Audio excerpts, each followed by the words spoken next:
Alam niyo bang sa isang lugar sa Russia ay may misteryong nangyari? Ito ay ang insidente sa Dyatlov Pass. Tara, samahan niyo akong alamin ang misteryong nakabalot sa ating kwento ngayon.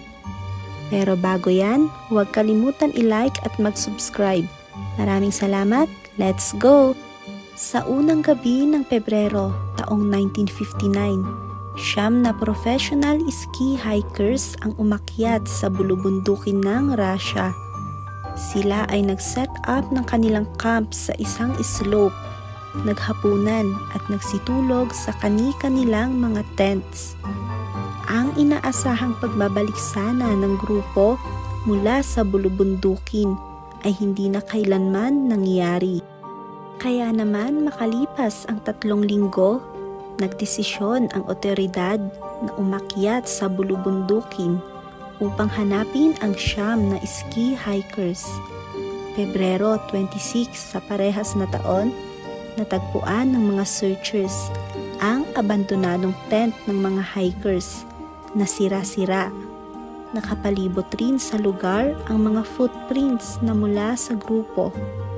Kanilang sinundan ang mga bakas na natagpuan hanggang sila ay makarating sa dulo ng kakahuyan. Doon ay natagpuan nila ang 2 katawan ng tao na walang anumang saplot liban sa kanilang underwears.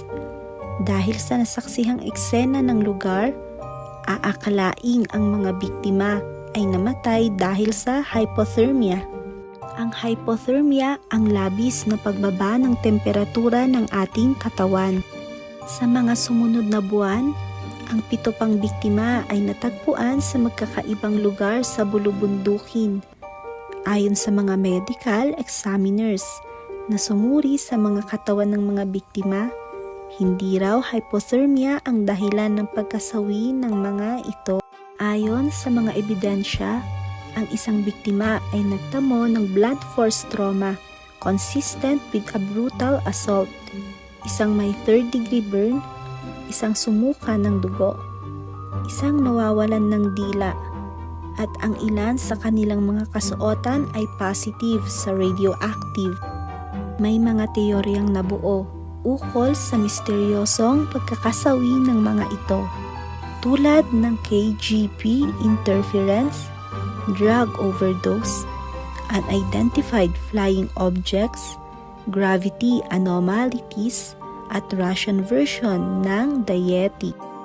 Ang tanging sigurado lamang, ayon sa mga eksperto, ay kung ano man ang talagang nangyari, isang napakalakas na pwersa ang involved sa kasong ito, at ito ay imposibleng gawa ng isang tao. Inakala rin na ang pagkasawi ng grupo ay gawa ng isang tribong namamalagi roon. Ngunit ayon sa investigasyon, hindi talaga tao ang may gawa ng mga pinsala sa mga biktima. Kaya naman kumalat rin ang espekulasyon na isang ipo-ipo ang naging dahilan upang masawi ang siyam na ski hikers at ang mga natagpuang biktima ay mawalan ng saplot. Hanggang taong 2019, muling binuksan ang kaso. Ayon sa mga eksperto, sinasabing ang pangunahing rason ng pagkasawi ng siyam na ski hikers ay avalanche o isang napakalaking tipak ng snow, ice o bato na dumausdos sa mountainside. Kaya naman sinarado na ang kaso at avalanche ang sagot sa misteryosong insidenteng ito.